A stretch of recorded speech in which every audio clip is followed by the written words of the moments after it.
Cool. Welcome back to In the Cave. Obviously, you got myself, Muffy.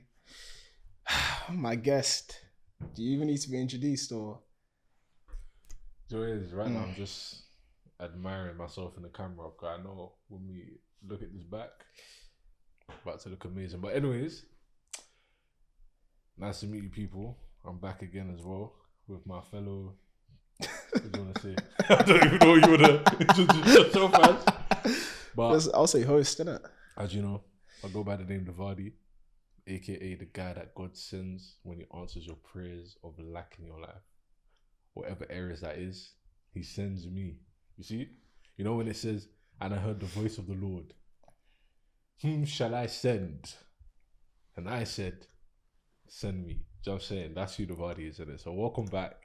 Get ready for this episode. It's going to be unconventional wisdom. It's going to be controversial. Some of you might hate us. Some of you might love us. At the end of the day, none of us care. I'll be honest. Welcome back. Cool. So, you know, you've, word on the street is that you've got some insights for people. What would you like to start in terms of your unconventional truths? That's a tricky question. First though, we should start at where have we been? Okay, And then cool. Flow into it. You feel me? No, I feel you. There's been a huge gap. Yeah, that's real. So I'm saying, and it's as though maybe the audience might feel as though we betrayed their trust, you know? No, we definitely did. We definitely You know? did. I'll put my hands up. But if we were to explain, it's quite simple. We hit rock bottom. We hit rock bottom. That's just the truth. My bank account, 0. My confidence, 0. Trim, 0. This body that you even see, it was 0. I'm not gonna lie to you. I went broke. And that's why we were gone. That's the only reason why we went. I was gonna lie. I said like an emotional story. I went broke. I needed to get my money up. I wasn't looking good. I wasn't looking good enough for the camera as well. That's the truth. But what lessons would you say you've learned? Biggest lessons, yeah. Hitting rock bottom. That's a good place to start. I think the biggest lesson I learned was action. Action, do you know what I mean? Bro, again, rock bottom, you learn a couple things there, innit? Right. Do you know what I'm saying? When you're down and out.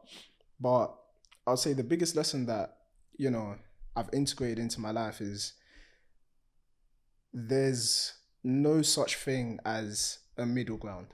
Do you know what I'm saying? Yeah. People think you can give no answer. In giving no answer, you answer to somebody. And if you ain't answering to God, you already know who, innit? Yeah. Do you get what I'm saying? So, yeah, I'll say my biggest lesson is learning how to execute even when you don't know necessarily how the steps are going to get you to where you want to go. Do you get what I'm saying? I think we all want to know, okay, cool. Let's say the typical one. How do I start a business? How do I start making money? You've just got to take the first step. Do you know what I mean? How do I pick myself up together when you've bashed 7 times in a day, hypothetically? Do you know what I mean? Yeah. You just got to start at day 1. Yeah. Do you know what I mean? Don't worry about how you're going to get to that day 7, that day, whatever you're trying to get to. Just taking it a day at a time, be honest. What about you though? What's your biggest lesson? My biggest lesson is a man only changes when he absolutely needs to change, when it's absolutely necessary, right? I do believe as though the only reason you'll fall off, typically, the only reason why majority fall off and what their definition of falling off is simply you're falling to the quality of your systems and the level of your self-portrait and self-respect. Right. You know what I'm saying? That one thing I've learned is that nobody settles for less than they truly believe they deserve at the end of the day, right? And what tends to happen is, as I do talk on the Renaissance Arc private, and I'm always telling them that the external is simply the final production and the conclusion of an internal ongoing problem that you have yet to address. Yeah. It's either you're purposely, egotistically avoiding it, Right. or it's just gone unnoticed. But regardless, the external never gives you problems. The external simply reflects. It's like an X-ray vision of an internal corrosion that's already happening, right? Right. And the thing about hitting rock bottom, which is a necessity for a man, is that it forces you to look yourself in the mirror. You know what I'm saying? It forces you to have to ask the question, how did I get here? Right. What were the actions? What were the sequence of decisions that I made, or admonitions that were sent to me that I ignored? Admonitions being warning signs, right? That I ignored. Right. And once you're at rock bottom, the pressure from it, you don't have time to lie. That's one thing I like about pressure, and we're going to talk more about pressure. Right. But the thing about hitting rock bottom that it does to a man is you don't have time to lie to yourself anymore. But you know what? One thing I learned as well, and I think it's what causes the time delay for people. Do you know what I mean? And it caused the time delay for myself from being open. Is rock bottom isn't when the bad things happen. It's the day that you decide to change. Yeah. Because the truth is, what does rock bottom mean? Rock bottom for one person might be that they masturbated today. Yeah. Rock bottom for another person is that they lost £10,000. Yeah. But then a person of a certain level, let's say in business, they may lose £100,000, and that's just a Tuesday to them. So remember, rock bottom is never objectively the actual events that happen to you. It's your reaction and the time delay that you have to change your behavior. Right. So that's why the first realization when you know you're at rock bottom is when you start to tell the truth. Because for most people, what causes the issue is you are at rock bottom, but you don't realize it yet because you haven't decided to change. You haven't got a job. You haven't got a girl. Things are not prospering, bro. But you're not changing. So for you, you're not at rock bottom, but the events has happened. And here's the thing. It all comes down to your sense of self. I do believe you can't outperform your self-image at the end of the day. Some people, they don't realize it, but they're happy. You remember I've said, the moment you realize everyone is actually in heaven, regardless of wherever they're at, everyone is in heaven. And everyone does exactly what they feel like doing. Right. So someone can come to you and say, I want to be this, I want to do that. That's a thinking. But everyone only acts off of feelings. As a marketer and a businessman, we know that. Every purchase is an impulse purchase, right? It's the same way you meet someone, I want to go to the gym. I feel like I need to get into the gym, and they're depressed. They act like they're depressed. The truth is, where they are is either justifying an out, or it's giving them what do I want to say? It's keeping them in a place that it keeps them safe. Right. So I'm saying that you only ever return to a place of pleasure. You're only ever going to return to a place that signifies and justifies your sense of self in the first place, right? So that, okay, you've hit rock bottom. So someone else's rock bottom is, bro, if I only make £500 today, I'm finished. Right, yeah. So I'm saying, to even add on now that I learned from rock bottom is to learn how to raise your floors before raising the ceiling, right? That majority of people, your rock bottom is based upon hitting hell. But sometimes hit purgatory and say that's your rock bottom. You know what I'm saying? No, so that your new measure of rock bottom is a constant moving pole of based off your last best performance, not your worst. So that it's not, if I hit £1,000, I've hit rock bottom. No, it's, yesterday I made £1,000. If I make lower than what I made yesterday, I've hit rock bottom. Right, yeah. Because I should be continuously evolving. Do you feel me? And I think that's what causes people to fall. A lot of things cause people to fall. For example, I speak to a lot of influencers and actual top artists that are known, and some people that even they're on the verge of blowing. Right. Their biggest fear that they realize isn't of loss, is of success. And all the pain and misery that comes with it. Right? And this is what helped me to build the Indomitable Arc philosophy. More money, more problems. Your friends are going to snake you. What do you want to say? Family are going to be asking of things of you. Entitlement. All these external programming that you've had from watching movies like Paid in Full, listening to rappers rap about their life and what it's like to get to the top, or you're watching movies about cheating, you don't realize you're suffering from externalism. And what tends to happen is your subconscious is whispering to you the inevitable things that do come along with success at times. So I'm saying, so that now when you don't address it and you're not aware of it, your subconscious is self-sabotaging you away from your exaltation in the first place. Reason why is because in you, you're scared of what's going to happen when you do succeed. You're scared that you might not be relatable no more. Or you're scared that you might lose all the friends and you're afraid of being lonely. You know what I'm saying? But then here's a caveat. This is then when I realized, hold on. When you read the scriptures in the Bible and you read the different stories, your Moseses, your Josephs, your Jesus, your Jobs, your Pauls, all men had to go through and meet these obstacles in their life to find out their real strength and to find their purpose. You know, David wouldn't have been King David if not for meeting Goliath. Joseph, if not being betrayed by his brothers, wouldn't have ended up being a prime minister.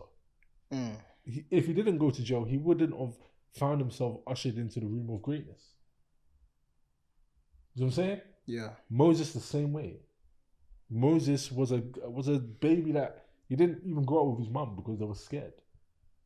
Moses was saying to God himself, I don't have intelligible words. The Pharaoh that brought him out to show him and reveal to him, no, you do. You know what I'm saying? What men don't understand, and that they've been fooled into thinking in this positive mentality, when I genuinely believe greatness is derived from negativity and trauma, and that everyone is overcompensating for something. So that pain is simply the nourishment and the fuel for a man's evolution. Right? That men need pain and need embarrassment. And the thing that keeps you small is your unwillingness to put your self-image on the line. At all times. And you have to do it every day. Like, you have to be positioning yourself in the way of potential rejection, humiliation, heartbreak, dejection, and abandonment. Because that's the only way you grow. Yeah. So I'm saying, because then you, instead of trying to avoid your pain and try and act like, oh no, I'm okay. No, it is what it is. I'll just brush it. Don't say it's not that deep. No, it is that deep. And make it deep. Because the people that you see that you look up to, they made it deep. They have a chip on their shoulder. Or they're running away from something, a trauma. Or they grew up poor. Now the haunting memory of it, they don't want to replicate that in their life. Yeah. You feel me? It could be, let's say for example, the popular streamers that I know and YouTubers. Typically, those are popular loners. Yeah. Typically, they're the ones that grew up in a house and felt like outsiders, or they were isolated and in solitude. The nerd typically masters business and sales.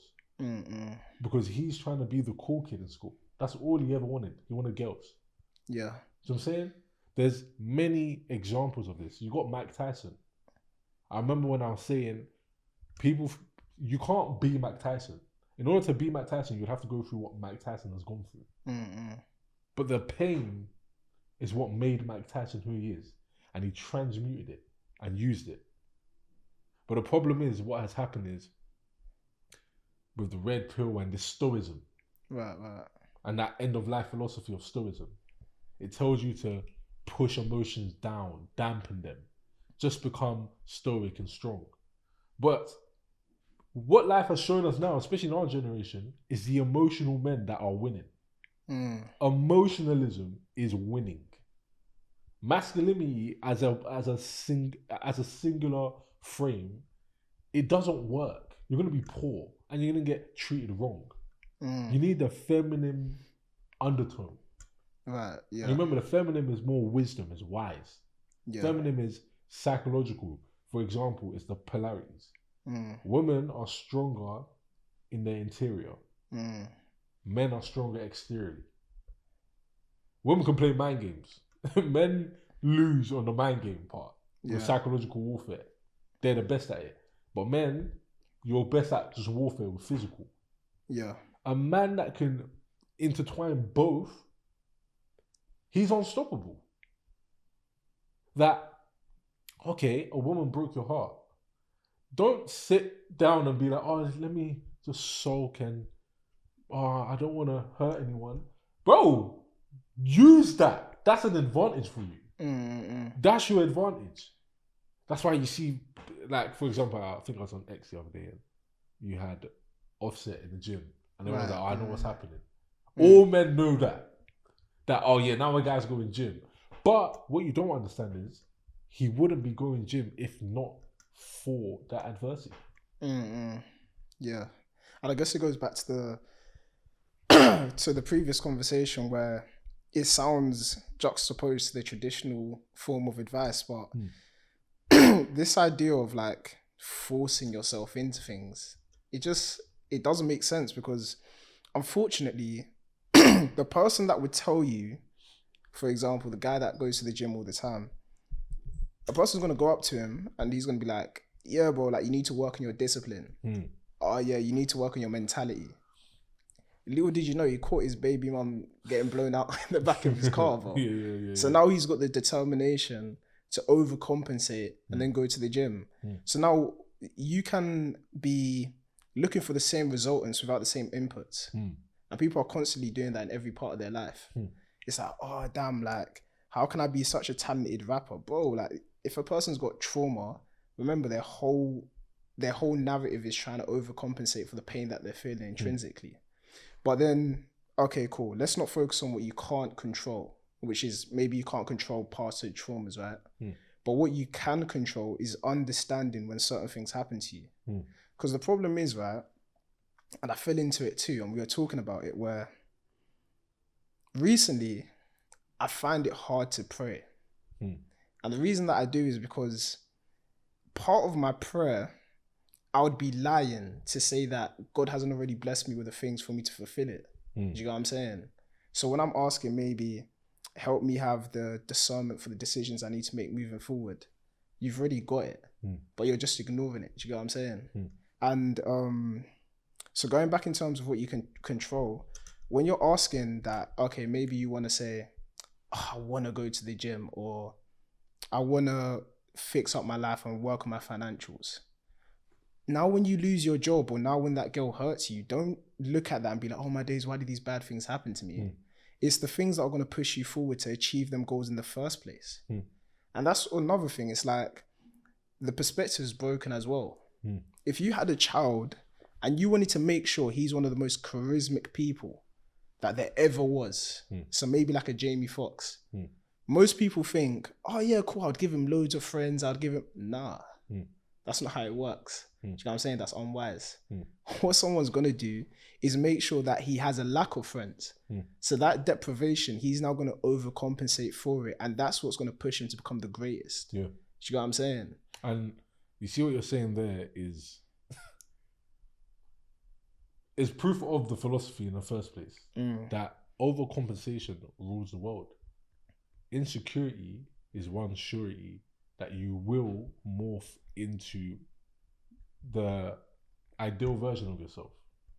The reason being that I say this is because, bro, the only way you're going to go to the gym is because you're insecure. The only reason someone is reading a book is because you were first insecure.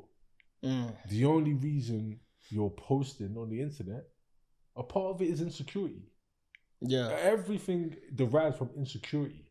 And the problem is there's a negative connotation that insecurity means incapacity rather than proof of humility. But it means you have humility. To say I can't is a proof of humility. To say I will never is proof of humility. To say it's not for me is proof of humility. But where people mess up is they don't understand this in stages. That, yes, confession produces progression, which then ushers you into your season of succession. But for this to happen, you have to start off at the I can't, at the confession, at the revelation of who you are before you start to elevate, right? That acknowledgement precedes development. I can't do this. I will never be able to do this. You're right. But there's two I's. What I are you talking about? You're talking about the I, which is your identity, or you're talking about the ideal? What's your identity? Your identity is your flesh. It's your past. It's the recollection of all the past experiences you've had and the conclusion that you've came to about who you are and who you think and what you think you're capable of and what your brim is, right? Whereas your ideal is your spirit.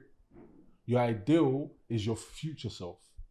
And the mind swings on a pendulum between past self and future self. And you're always in the present.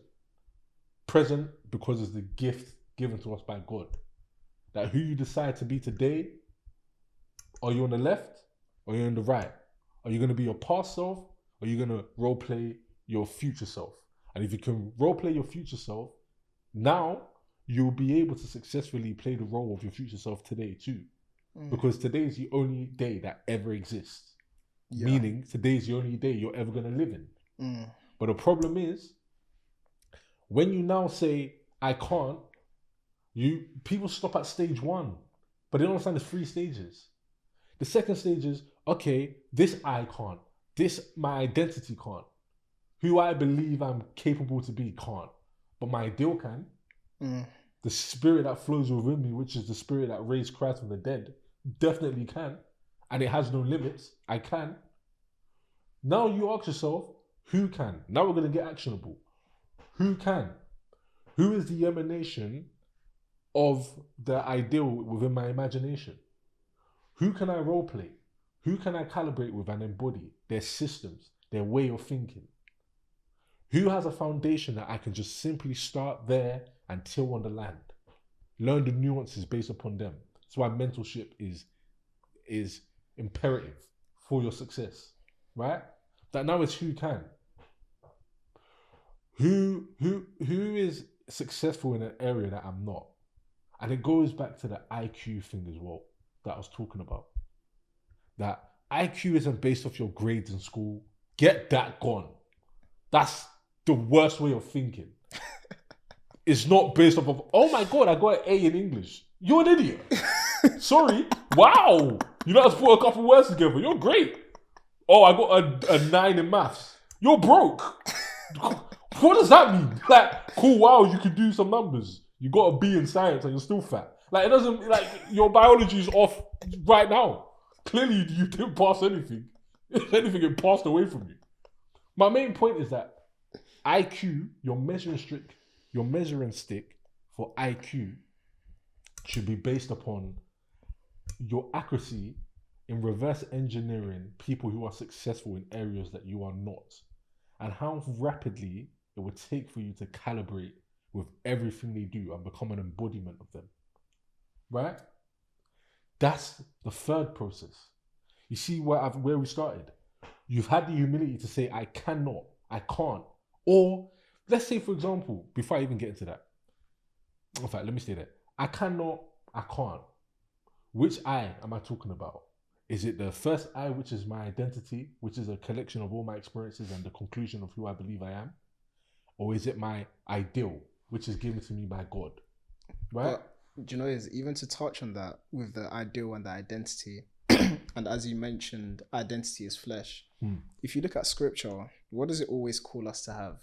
From Moses to Joseph to Daniel to Job, is faith. And what is faith? Is seeing what you can't see. Do you get what I'm saying?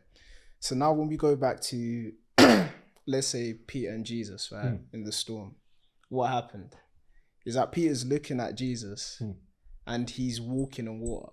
And Peter's doing it too. The moment he looked away, what happens? He begins to fall. So if you take Jesus as the truth, and the truth is being honest about your current circumstances, which is the first step, I can't. The only thing you now need to do is have faith. Because remember, the spirit that lives in me still lives in you. And that applies to all of us as well. You see what you're saying there? Why? That's beautiful. You know what I'm saying? You should, if they could clap, they should be clapping. Right? You know when they do this thing? They should click. Yeah. Give us this day our daily bread. The bread represents the body of Christ, right? Christ is the emanation of faith. Walk by faith means walk with Christ. You feel me? That faith constellates all the positive attributes of a masculine man, of a righteous man. Courage is derived from faith. Boldness is derived from faith. Perseverance is derived from faith. Being able to manifest your life into real life and calibrate your delusion with reality, that derives from faith. Confession derives from faith. And the main point about this is that, the scripture says we walk by faith and not by sight. We're talking about the physical eye. Yeah. Not the spiritual one. Because in alchemy, they have the 4 elements of the earth, right? Of the world, which is you got water and fire. We're just going to stick to those. Fire represents inspiration, action, right? Passion. Water represents your feelings. The inspiration is the inspirational image given to you, which is in your imagination. So let's talk about the power of the imagination and the power of the mind. Your mind is given to you as a gift in order for you to pre-play a vision of who you are. It's given to you to tune into the frequency of who you can be, your ideal self, what you were brought here to be, right? And it's also given to you to replay past victories and the past times you've overcome, right? So now, here's how you stay inspired, and the faith that you're holding on to is truly you're holding on to the inspirational image. Then you mix your feelings with it. So let's say, for example, you say, I want to become a successful cold outreach agency owner. That's fine. Get the image in your head. What would that look like? Yeah. Now you mix it with your feelings. What would that feel like? What would I be doing? What would my daily pursuits be? What would I be doing right now? What would the ideal version of myself be doing right now? Feel me? Because the problem is that, and the thing that holds a lot of people back is that the reason why their future is stuck in the future is because they're never ever role playing it now. They're never ever extracting it and bringing it into now.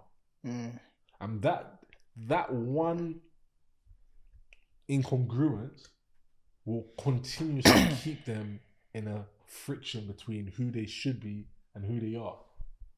And I guess it's the disassociation between your physical and spiritual. Because here's another thing, right? And I'm going to go back to your point. Where people struggle with the confession is because they believe their confession is their condemnation. Yeah. So instead of being able to say, I'm broke, and realize that, no, I'm broke isn't me, like the entity, that the soul that God sees. Do you know what I'm saying? I'm broke is just... When I was at rock bottom, I was writing a poem about achieving and the pains that come with the long and lonely journey of becoming who you always knew you wanted to be in the first place. The wears and tears and the thorns and thistles that arise when you're just trying to change your life and your family's life, right? And the poem, it goes like this. Achieve. The second burden of life that inspires our strength to breathe and refrain from closing our eyes for eternity before seeing the dream that we constantly see when we sleep.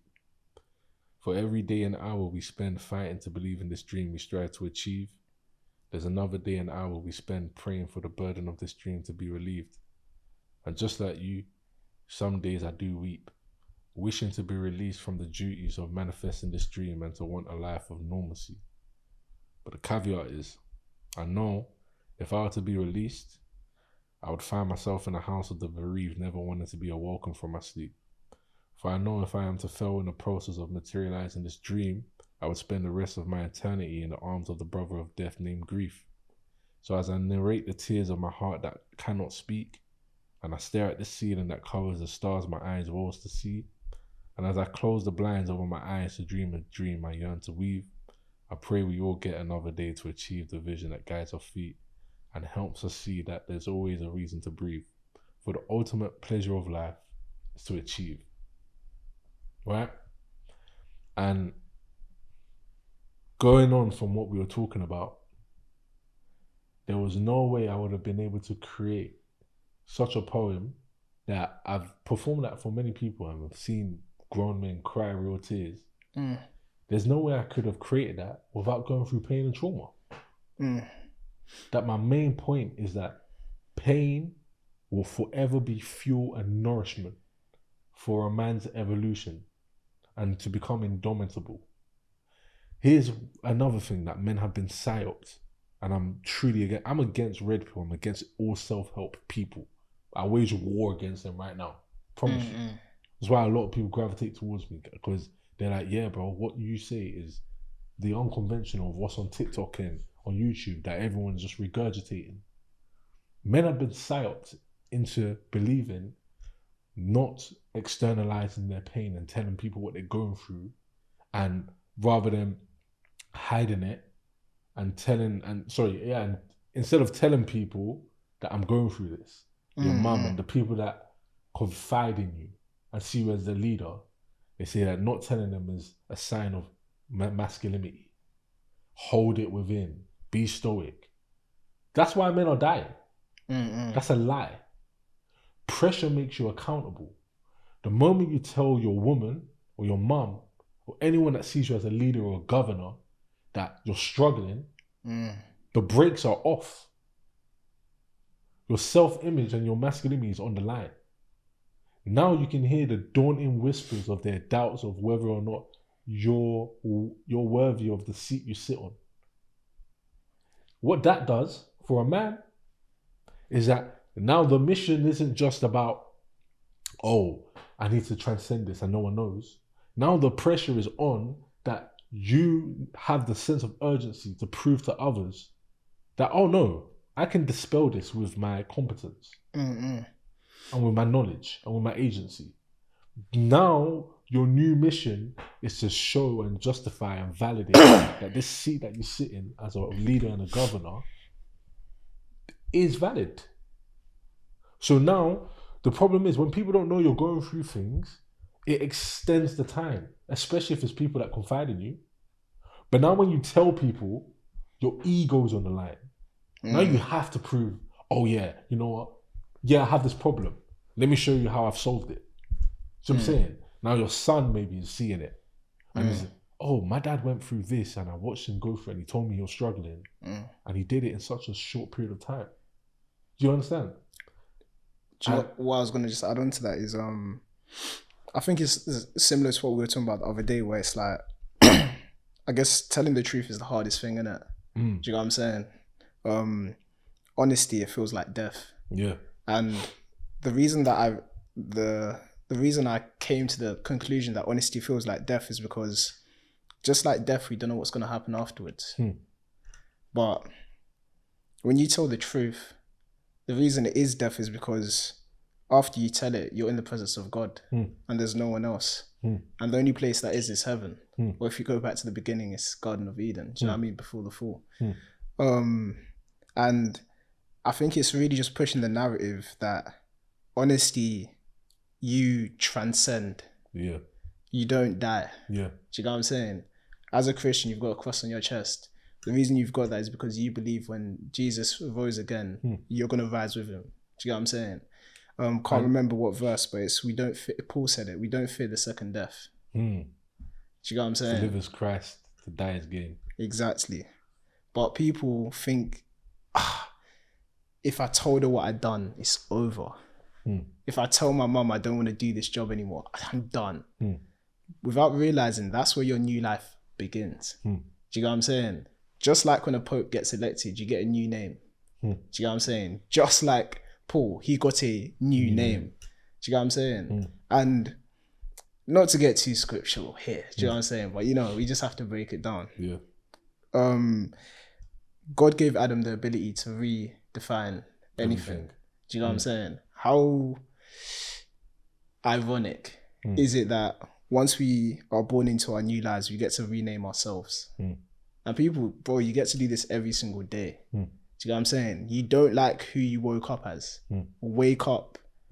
When you dream about, I could be this person, wake up, you've woken up in a new reality, as you always say. Do you know what I'm saying?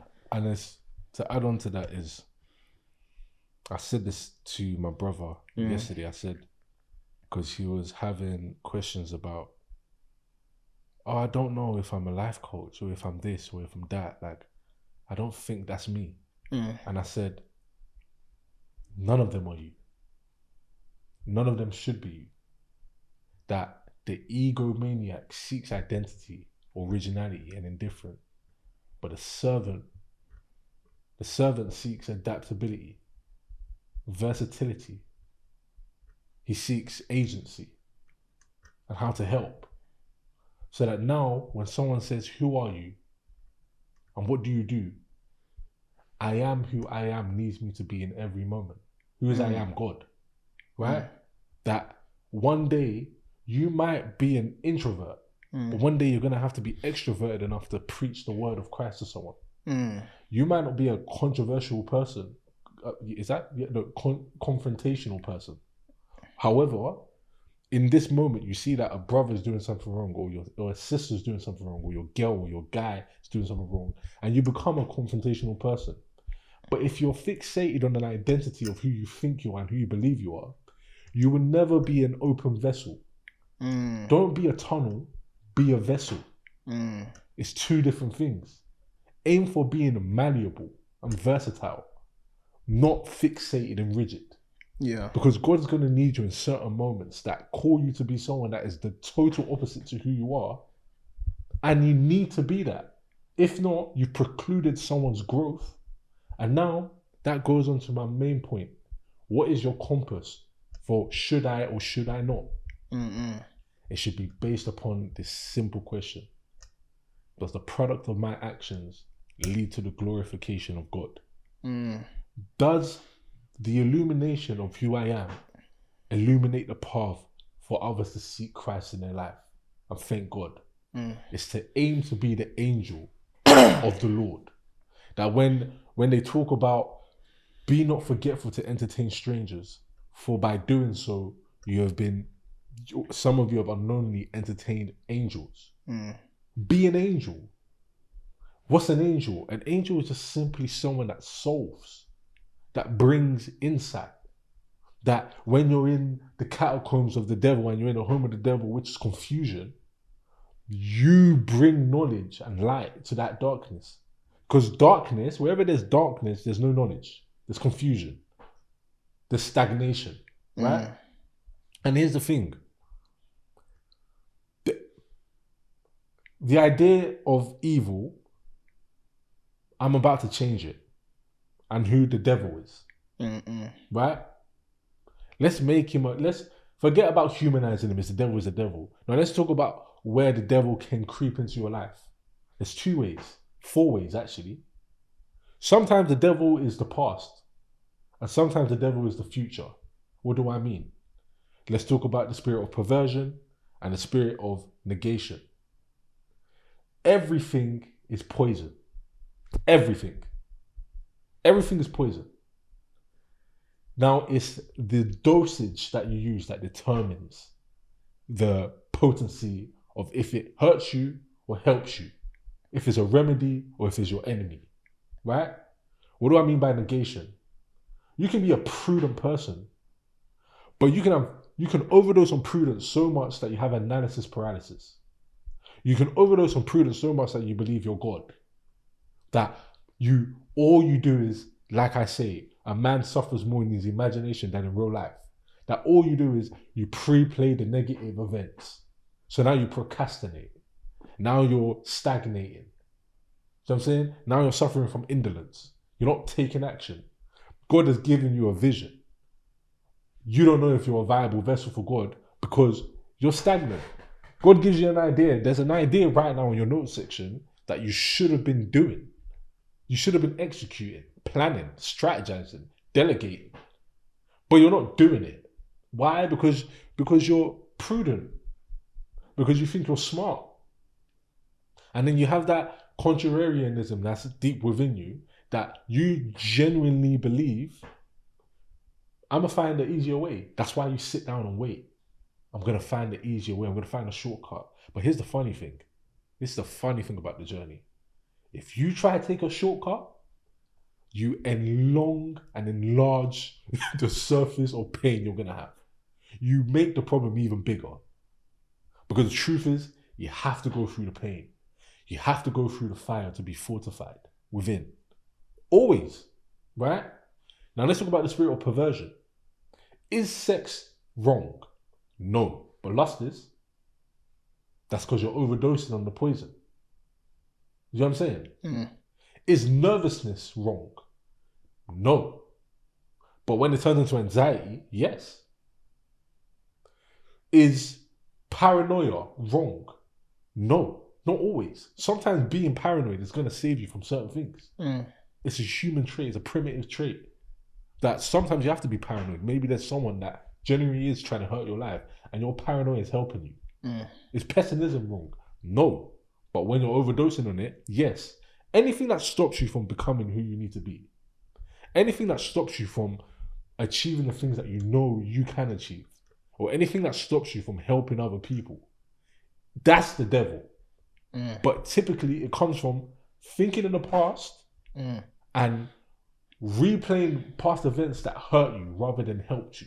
Mm. Or you're thinking in the future and all you're thinking about is things that are the oncoming adversities and the things that are going to hurt you. And that's what keeps you stagnant. A lot of things keep you stagnant also. Your mental incongruencies and inconsistencies with who you believe you are. Mm. And your unwillingness to just say, right now I'm incapable. Mm. The reason why people can't confess is because in that confession, they have to rip the bandages, which is called excuses, off the bleeding and hemorrhaging ego. And no one wants to confront their ego. And it's funny because you can 100% be shocked by how far people will go just to avoid confronting something that once confronted will propel them to who they wanted to be in the first place. That the whole part of being a Christian, the reason why the structure of prayer is we say our thank yous. Then we ask for forgiveness. Then we ask for what we need. And then we say thank you again. What are you doing? The first part is thank you. That's gratitude.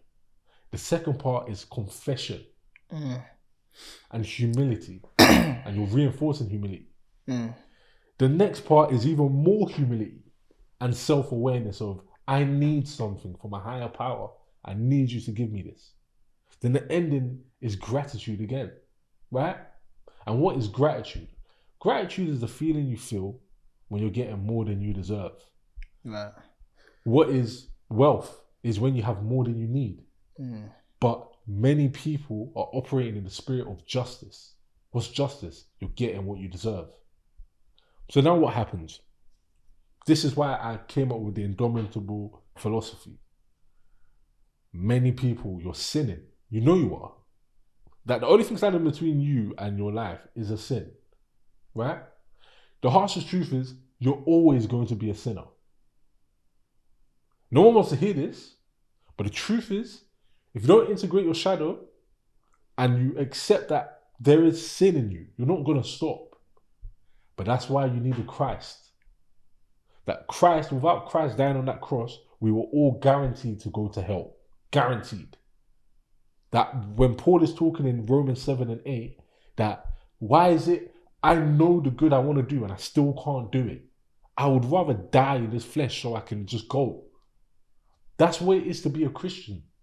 That you're always going to be fighting that. But sometimes this is why I tell people now, forget about fighting it, make it your ally.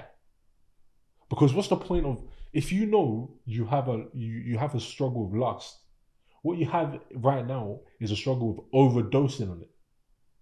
But hypersexuality and libido being transmuted and sublimated, it turns into art.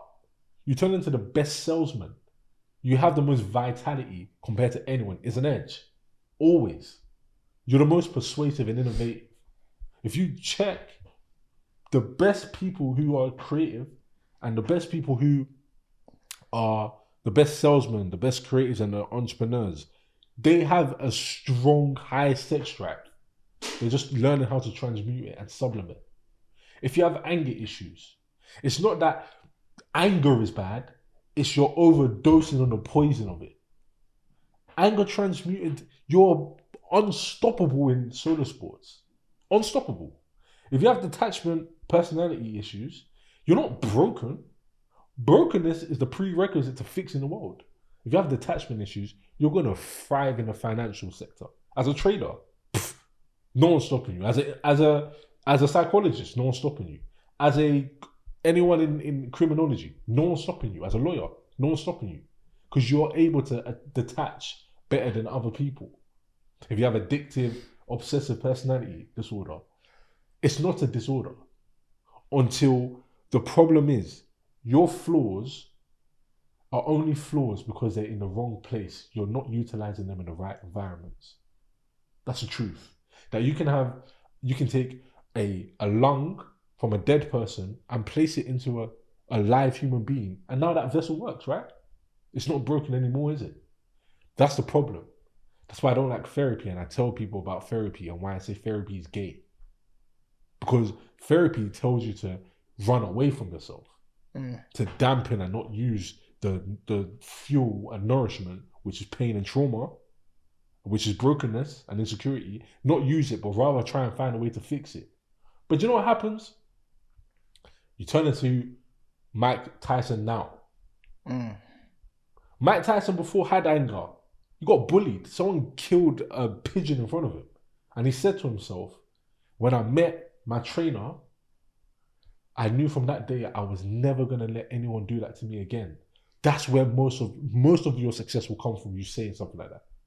That a girl slighted you or someone left you and abandoned you, which means that they waged war and they waged a bet against the trajectory of your life and your future, that you're net negative being in their life. That's why they left. Now you play that and you use that and you're like, what? People are doubting me and what I'm going to be and what I'm going to turn out like. Let me show them. Let me win the bet that they placed against me so that they regret ever leaving me and betting against me. But people aren't willing to do that. People want to be soft in this idea of I'm stoic. Nothing affects me. Let it affect you. Feel pain. Really internalize that pain. Sit down, rip the bandage off. Let your ego hemorrhage and sit there and say to yourself, why can't I have what I want? Instead of, this is the thing about the gift of adversity. It gives you the opportunity to finally interrupt and intercept the ongoing erosion and corrosion of your divine self and divine potential. That many people are angry at pain, when truthfully, how can you be angry at God for finally revealing your inadequacies to you? And revealing and helping you to stop your self-loathing lies of who you truly are? That you should be using this moment of revelation of who you are as a leverage to now become who you can be. But you can't do that if you're unwilling to just say, I'm broken. I'm angry. And then you learn how to transmute it. That, as a man, find as much pain as possible. I'll find pain anywhere. Don't slight me. Because I'm gonna forgive you in my heart. God knows I forgive people. God knows. I'm gonna talk about forgiveness after this. God knows I forgive people. However, I know that it's pain and trauma that drives a man forward. Do you know is just a thought that popped into the head, if you wanted to say that. I'll say you're only really done when you're broken in spirit. And there's a specific reason why. Because if flesh is surrounding your spirit and I try and interact with you and I try and touch your soul, your flesh is in the way. So I'm going to cut and embrace you. And that's the only time you really experience pain. So the problem with people is that they view pain as a negative. But pain is only the truth trying to talk to you. Amen. How else could God talk to you? Do you get what I'm saying?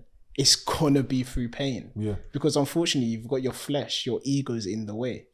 And I guess it's the realization of what pain is. Bro, even for myself, like, I was in a lot of pain this year. Truthfully. I was in a lot of pain.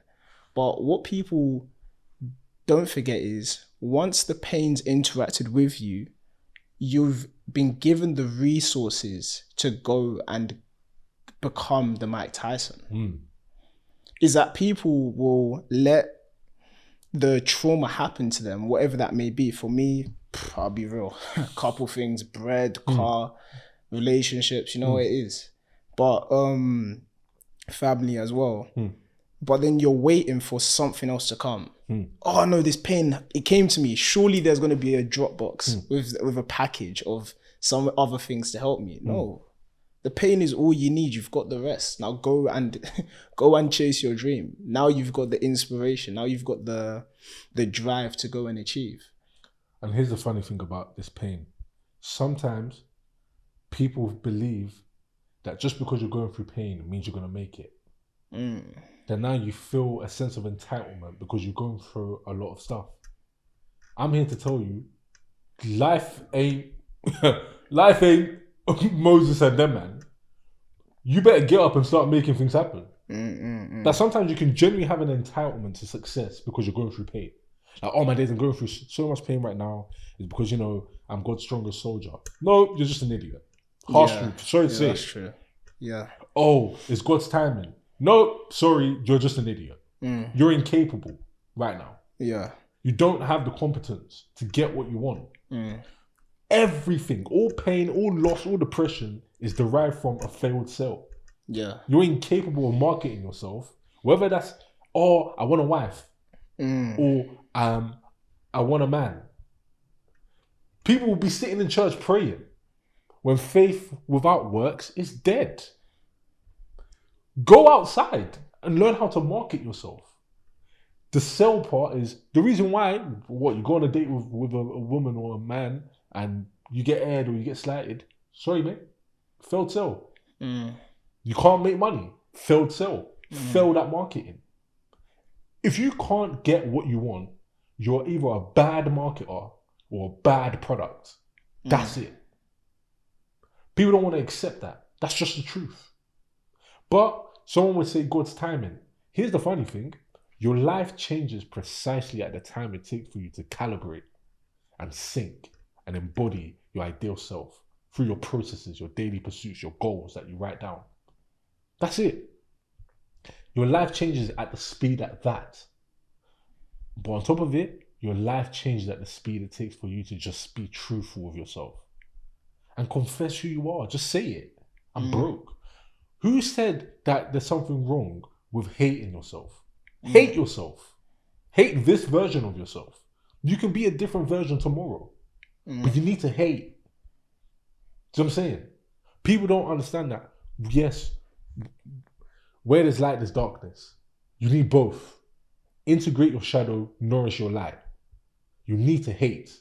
Hate yourself. I hate this version of myself. You look in the mirror. Why do I look like this? I hate this version of myself. Hate it.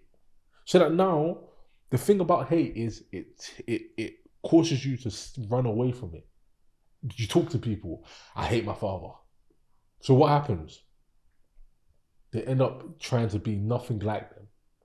So I'm saying, if someone grew up with a tyrannical father, someone that is, or their house was full of violence and anger issues, that person tends to be a soft, timid person because they hate. Nothing wrong with that.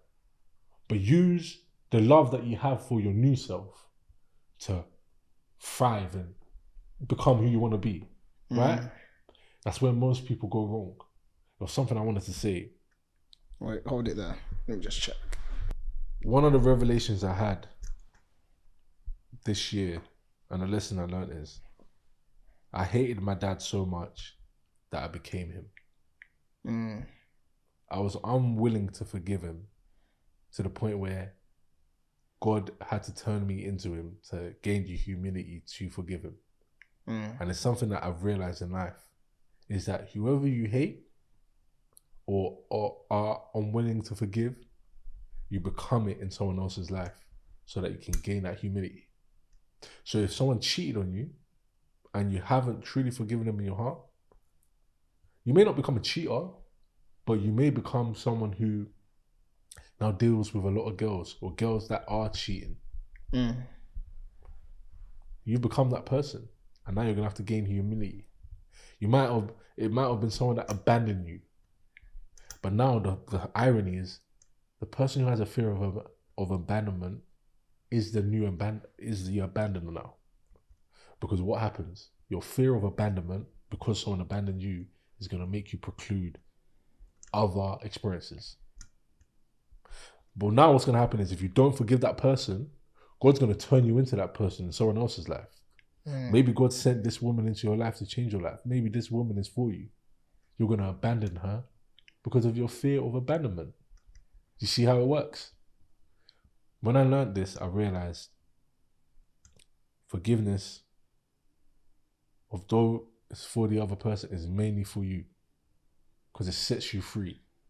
Now you're not stuck on the past. And now you become, because if the whole point of being a Christian is you need to learn how to walk in the spirit of contrition. That's what stops you from judging people. I used to be one of them guys that would say, oh yeah, but look at these Christian girls in church, they do this, and then they go out and they're doing all of this. What about you? I was a real DJ. You know what I'm saying? Multiple. Do you know what I'm saying? And I'm sitting there talking with guys, oh yeah, but look at this girl in church, she does this. I'm doing things with her. I'm being real, I'm not going to sit here and lie. Yeah. That you're saying, oh yeah, but she goes to church and she's acting like that. Bro, what are you doing? You're doing it too. Yeah. Why are you talking? Do you know what I'm saying? Or you might not even be a DJ, but you're a liar. You lied. Your girl walked in today and said, babe, do I look fat in this?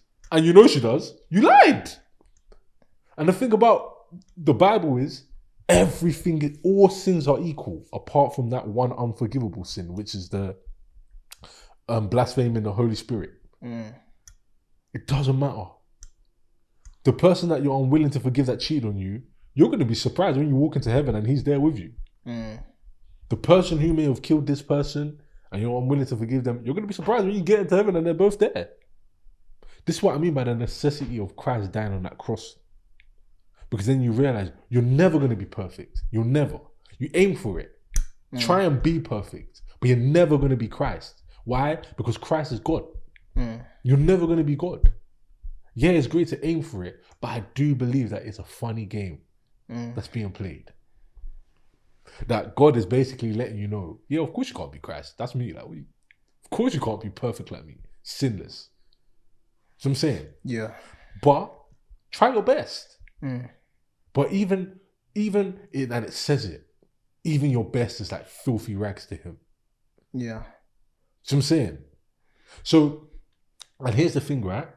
Sometimes you can, there's something that, sometimes God can humble you, and this is going to be controversial, I know, but it's a perspective and I don't care what anyone says. Sometimes you can get humbled back into sin. And what I mean by that is, let's say, for example, you're a chronic masturbator and you spend a week not masturbating. A funny thing that happens to us is that you'll think, because you stopped that one sin, you've stopped all sin. Mm. And now you become over righteous and overzealous. Right. Now you're judging people. Now you're like, oh yeah, but I've stopped. Bro, you lied. Or you're gluttonous. Like there's other sins. Yeah. And the funny thing is, it says if you break one commandment, you break all of them. Mm. So sometimes, here's my own justification for life now, is that I understand it. As much as I sin, now I have to worship God when I get to heaven. Because I'm unworthy. Genuinely, I'm unworthy. Like, I know the sins I commit. I know my own dirt. Who am I to come and talk about your dirt? Of course, it's great for us to help each other. Yeah, listen, you shouldn't be doing that. You shouldn't be doing this. I like to say all the time, how much do I have to hate you to know the truth that will set you free and that will help you become who you want to be? And I look at you and I hide it and lie so that we can be friends. Why would I do that? You know what I'm saying? That's even my justification for confronting anything. That confrontation is the best consultation. Confrontation is an investment into your relationship. If you don't confront each other, it's going to die. You know what I'm saying? And that's the thing. Sometimes your flaws, they're there to keep you humble and make you realize you're not better than anyone. No matter how righteous you think you are, no matter if you don't sin the way this person sins, you, the homosexual, the fornicator, the girl on OnlyFans, you that's doing F, you that's lying, you that overeats and you're fat, you're all as bad as each other. Like, no one's better than anyone. So I'm saying? But that's why I said, you know what? Okay, cool, fine. We know this now. We understand that our works aren't going to get us into heaven. It's the grace of Christ dying on that cross. It's great. But now let's focus on being productive with the brokenness that we have, which is a prerequisite to fixing the world. That if you look at the stories of each CEO, typically it came from a place of brokenness and trauma. There's no one you look up to that isn't running away from something or battling with something. But the only difference is they transmuted it. Yeah. So I'm saying they transmuted it and sublimated it. Your favorite artist that you look up to, you think he's just doing this for fun. You think he's consistent for fun. No, talent is an overcompensation for something. That's what it is. It's a trauma, and it's your cope. Nothing wrong with cope if it's helping you move the needle forward. That's the truth. There's nothing wrong with it. That you can have a mental block that you say to yourself that keeps you sane and keeps you alive and keeps you going. And if someone tries to convince you to change something about yourself, you don't know. You are a Jenga block of a tower. If you take one out, the whole tower might fall. So someone might say to you, you're stubborn. You need to stop being stubborn. But here's the funny part. Stubbornness and faith are intertwined. That you can come across as stubborn when you've had a vision that God has given to you and no one else has seen it clearly, and you're stubborn, and your mum and your brothers or someone says, no, you shouldn't do this. Like, look, it's hurting you. I see the vision. I sleep at night. God showed me that vision. God showed Joseph that vision. So I'm saying, God showed Moses a vision. God showed Elijah a vision. You might come across as stubborn. Remember, everything is poisonous. It's the dosage that determines how venomous and how, whether it's a remedy or your enemy.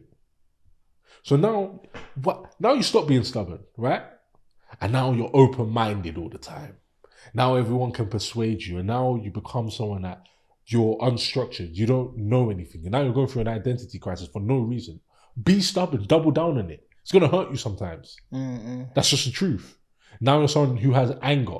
And everyone's like, oh, you need to work on your anger. You need to stop being angry. But now you've been using it in solo sports and boxing or football or wherever it is. Or maybe you become a pastor or someone that's a preacher and a life coach. Now you learn to stop being angry. And now you're docile. Now you don't have that energy and ferocity to do something, because anger transmuted becomes passion, by the way. That's what it is. That's why when people say, oh, why are black girls always so aggressive and angry? And people say it's passionate. Don't get it twisted, they're both intertwined. That's the truth. People don't want to hear it. It's the truth. You know what I'm saying? So that all your flaws are an edge and a strength. It's just misplaced. Learn to use it. If you're a lustful person, you're just overdosing on your libido and sex drive. Learn to transmute. Place it in a viable vessel that helps people rather than hurts. Yeah. Because you're only going to hurt yourself, and that's why I call it an edge. Because it's a double-edged sword. It's either you point it towards the world and pierce the world with it and help, or you're going to point it to yourself and pierce yourself. And that's when guys start masturbating. Yeah. That's when guys start having loads of sex with different girls.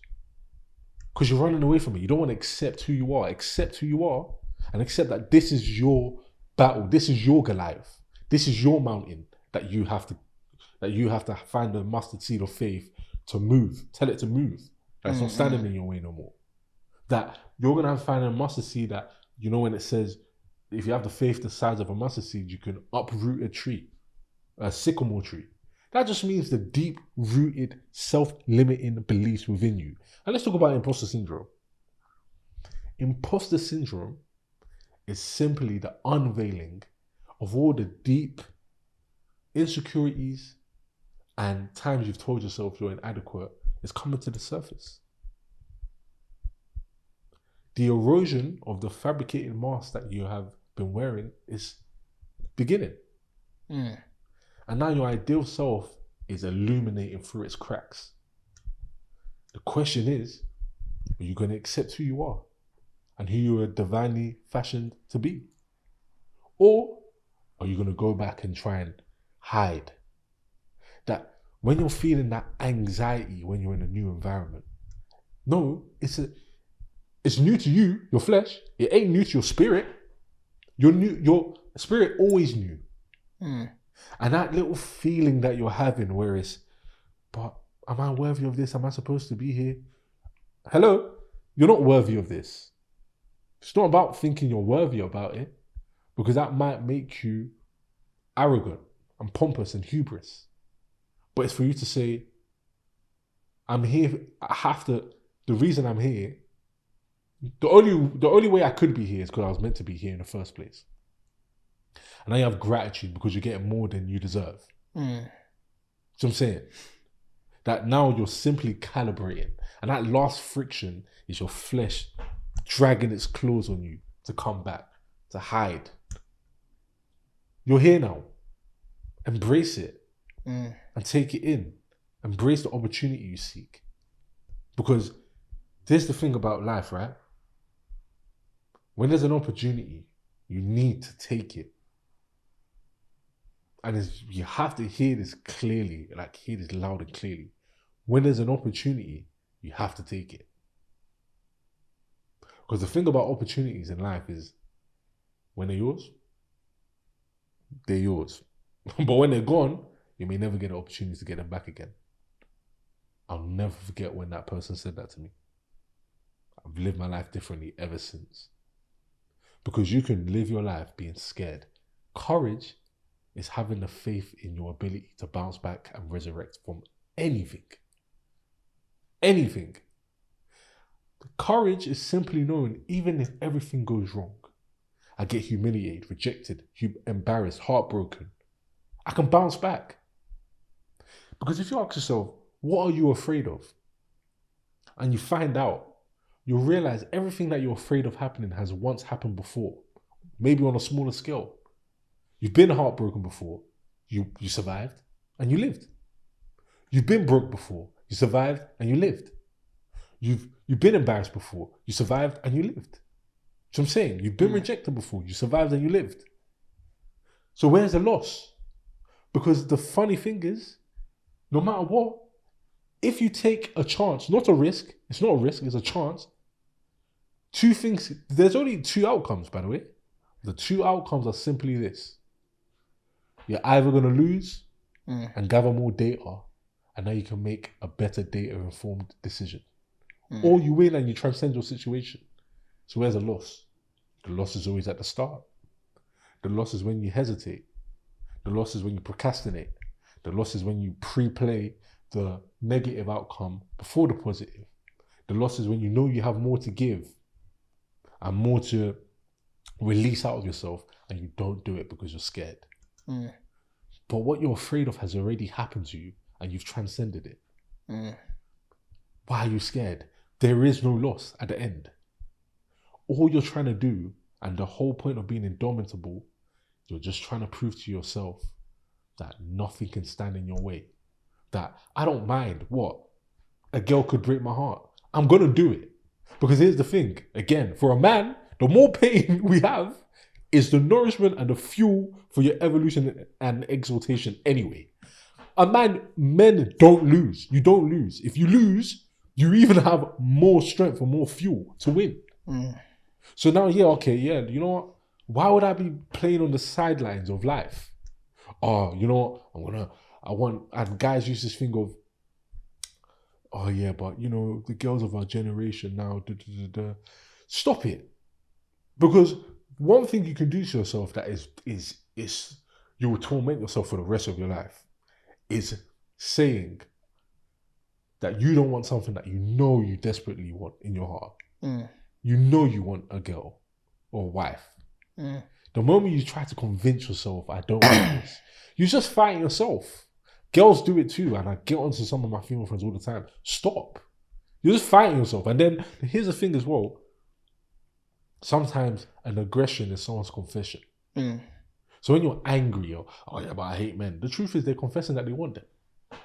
When you understand the shadow, and you do shadow work with people, you understand that everything someone says in an angry tone, it tends to be a confession of something that's the opposite. I hate men really means I love men. See what I'm saying? I would never get a girl. I don't trust girls means that I really want one. See what I'm saying? And it's stop fighting yourself. Become one. Because if not, all that's going to happen in your life is you're going to live life tormenting yourself. And that's what depression is. Do you know what depression is as well? Not only is depression self-aggression, depression derives from men not wanting to take the first move. It's cowardice. Now maybe it's a girl and you know this ain't the girl for you. Instead of them leaving her and telling her they're either going to cheat or self-sabotage their way out of it, there's a job you hate and you're depressed.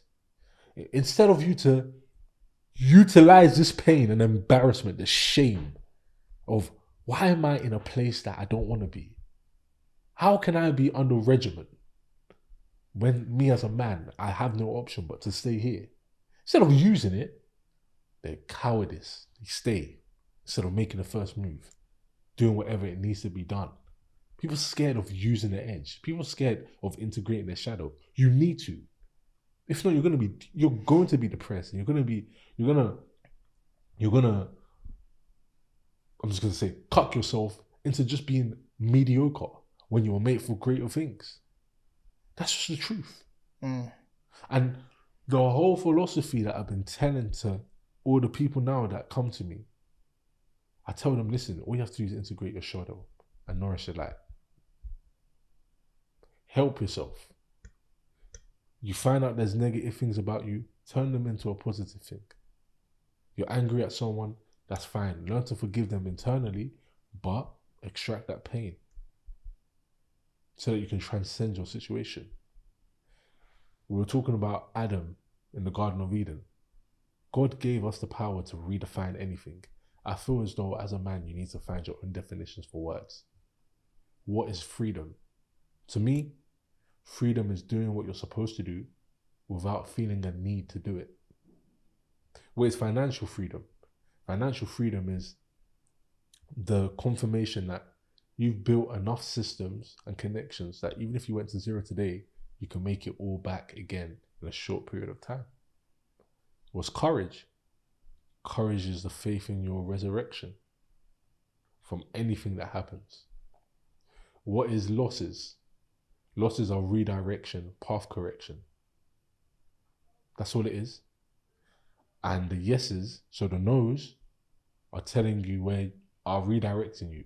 And the yeses are confirming you're heading in the right direction. What is faith? Faith is Christ. And faith is embodying Christ.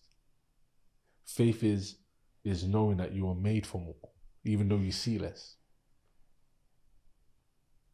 What is perfectionism? Perfectionism derives from having a hoarder mentality. You don't believe that you have more in your engine.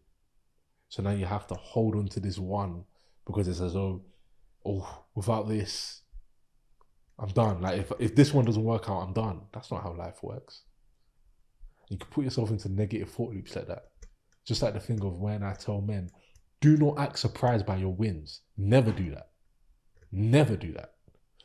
You win. I don't believe in the idea of celebration. Oh my God, I can't believe this happened. Oh my God, I can't believe I got this. Oh, say swear. When you act like that, you reinforce that you're undeserving of it. You reinforce that it's luck, and luck borrows, never gives. So that means it's coming to take it back. You think you're lucky rather than it's a reflection of the systems that you built. But when you believe you can replicate this over time and replicate these same results, you are not going to act surprised. That's when you talk to guys, you know, when we talk to guys, they're making 20K, 30K, 40K, 100K a month. When you're talking to them, it's like, oh yeah, you know, just do this and that. The reason why they have that is because they have that sense of worthiness for it. And number two, they have a belief that their systems are going to do this. You have to think in systems. Systems, that's why I say calibration all the time. That's why the word of the year is calibration for me. Because calibration just simply means it's not about God's timing. It's not about fighting, and it's not about delays. It's just simply collapsing the time delay between thought and execution.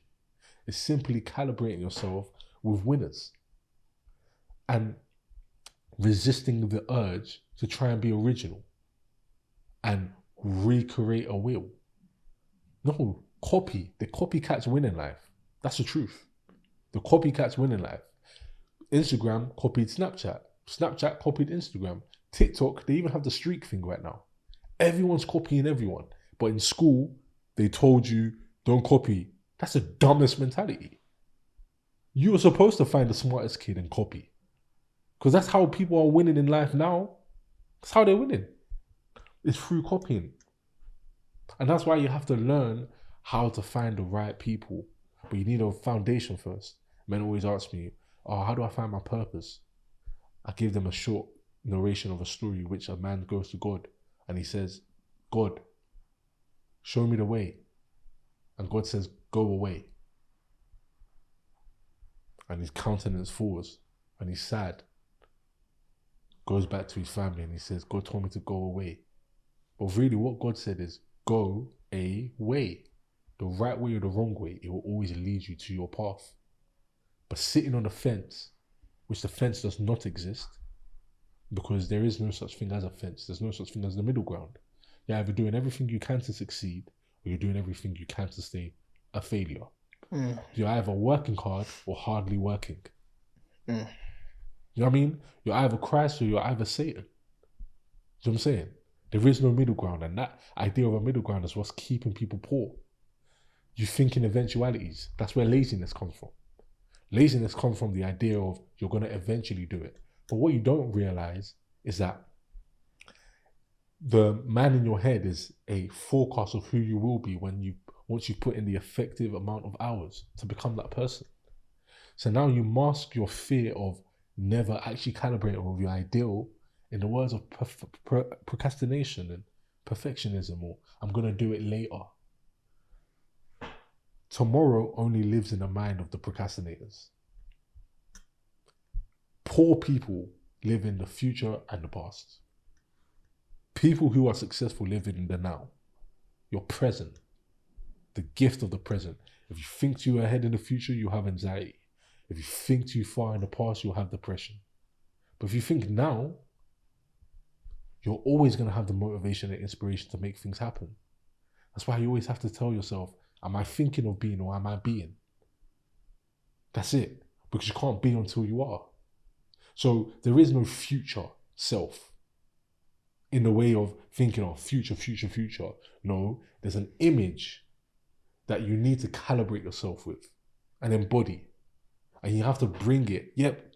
Okay. That future self, as people want to say, is you've tapped into the world of creations like Plato talks about. Is it Plato? Correct Oh me. yeah, World of Forms. Yeah, yeah, player. Right? Mm. Whereas everything is created in the heavens. On heaven as it is, thou shalt it be done on earth. You go there, you pull it, you emulate it. Because success, emulation is the route of elevation, right? That you're asking yourself in each moment, what would said name, who is successful in this scenario and would be successful in this scenario, what would he be doing? And then you role play him. That's it. That's how you become successful. It's calibration with systems. Okay, I'm starting a business. Who are my competitors? Who are the top performers? Okay, all right, let me get their ad copy. What are their scripting like? Okay, what's their post like? All right, what's the demographic? What are their approaches? And you take it and you reverse engineer it. I tell people all the time, 50% of your day should be spent reverse engineering the top performers in whatever industry you have. Then you have to stick to one path and fully commit to it. Find a foundation. You need a foundation. You need one genre. If you're a musician, pick a genre and stick to those type beats. If you're a gym coach, stick to one. Maybe it's men, maybe it's women, and stick to the workouts that you want to specialize in. If you're a trader, stick to one pair. Stick to one trading window. Stick to one entry. If you're what other ones? Give me one more. Not sure I'm on the spot. If you're a TikToker, stick to a niche. If you're a business person, stick to a niche. Pick a niche, pick an audience, so that you can learn the nuances. Because the more familiar you are with an industry, the more clairvoyant you become, the more aware you become of the gaps and the consistencies and the correlations and the way you can double down on.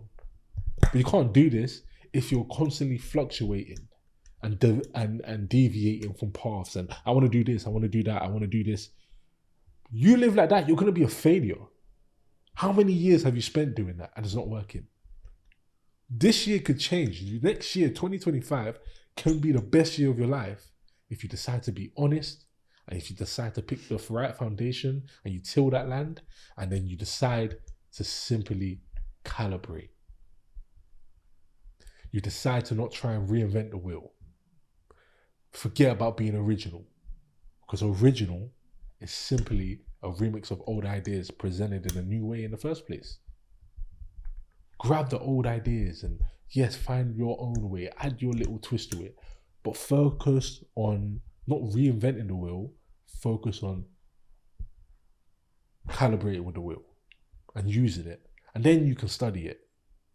Now, when I started one of my brands, the first thing I done was I want to get to 10K followers. So I started looking at 100K, my competitors that had 100K. And I said, if I do 10% of what they do, just 10%, and I look at the gaps and I study the gaps in what they're doing and how I can iterate it a little bit, and I copy everything and I see how I can implement my own knowledge of marketing. It only took me a month to touch 10K followers on that. They had 600 mil or maybe up to, I couldn't even tell you, definitely 600 mil anyway, 9 figures in views. I got that in what? In the space of a month or two on the product, selling, winning. You feel me? Same thing with trading. I found a mentor.